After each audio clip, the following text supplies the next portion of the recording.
intelligence, and intelligence is something that comes back into the noosphere, but also within AI. I have a background in molecular biology and also very interested and sort of fascinated by biology.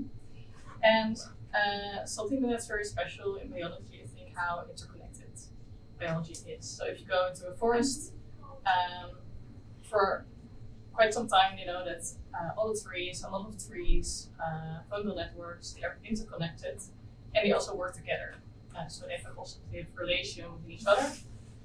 So if you could sort of think about they're sharing pizza, for example, and of course there's some competition within nature, but there's also a drive to sort of make this pizza collectively bigger so everyone can benefit from the shared resources.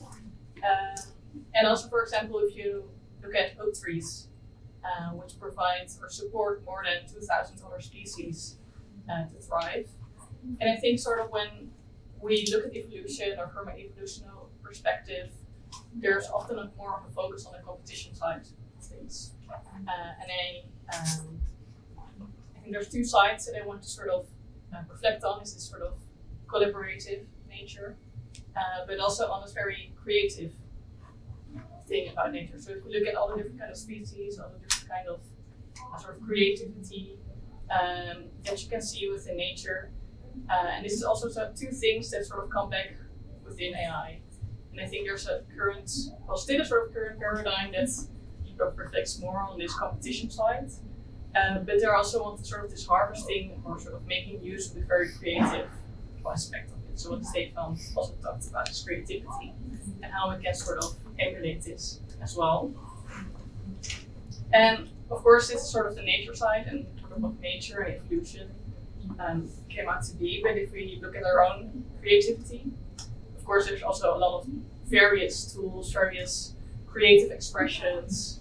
That's also part of us, and we also create. And I think within the noosphere, or the noospheric thinking, this sort of creativity and sort of optimism that was there 100 years ago, which we talked about, but they currently sort of see the effects of all this technology and all this creativity.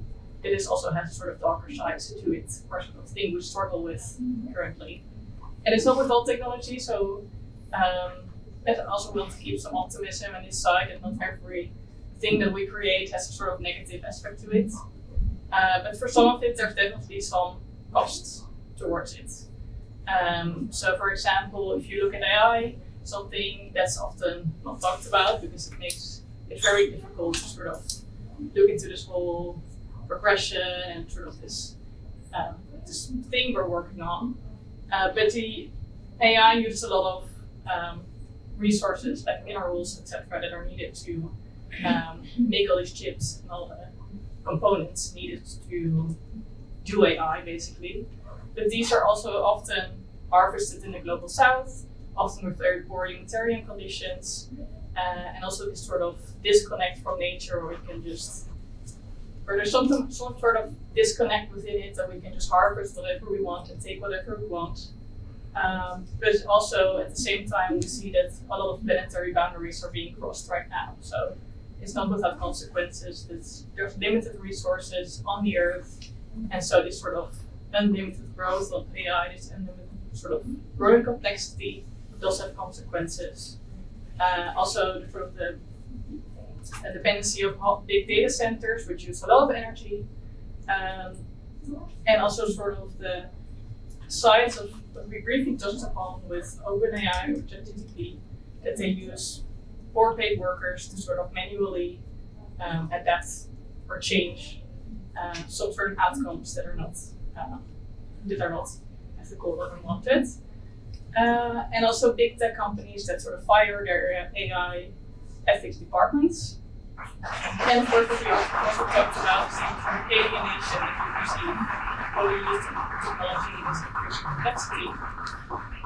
And one of the things that sort of pressed it together, like within AI, but also within the noosphere, is that the technology that we use for sort of have been using for the creation of the noosphere is very originated from Euro-Western neoliberal capitalism system.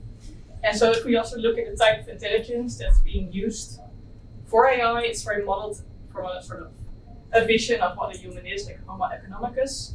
And this is often seen as a very rational being, using optimization in surroundings, optimization planning, a sort of a rational being that's optimizing and functioning, and often portrayed as a male as well.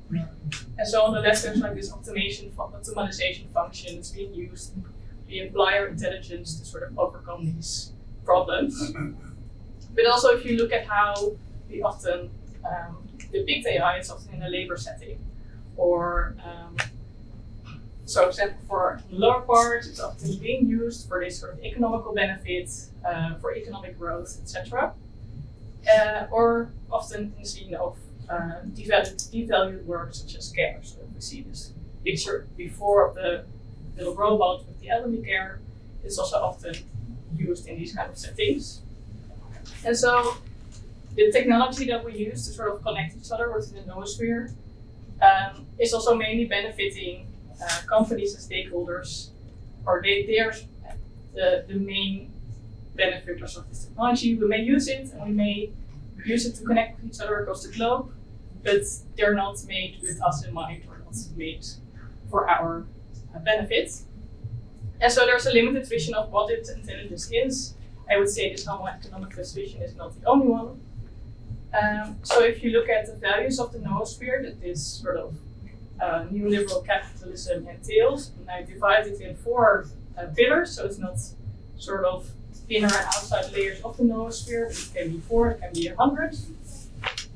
But within this noosphere, AI and technology is being formed, and these sort of reflect these values as well. So social harmony, spiritual, meaningful practice, relationship with nature, and technological advancement. But if you look at sort of these values, it might not emulate the things that we would want for a healthy noosphere.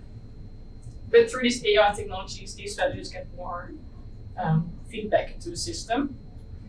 And in a sense, it sort of dominates other perspectives that would be beneficial to a healthy noosphere. So it includes feminism, indigenous cultures, which may have other perceptions of this, of the noosphere or different kind of values. And so if we would start from these other kind of cultures or the other social economical perspective, what kind of AI would we then create and make? And can we sort of start from this point or from sort of a known vision that we can create together? If we start with making AI and technology from this side, what would AI then look like? And this is sort of the topic that I'm exploring in my research. So if we start from a different perspective, what would AI and intelligence and artificialities would we create? I'm very limited to time. But if we want to explore these different kind of vision, there are certain starting points that we have. But I'll skip this one, and maybe if you're interested, we can talk later. And it's also an invitation to, if you want to participate, we're very open to other different kinds of perspectives, because it's very difficult to imagine other types of AI within the system that we are. So if you have any ideas, please get in contact. There's also my poster will be there tomorrow, so I invite you to visit.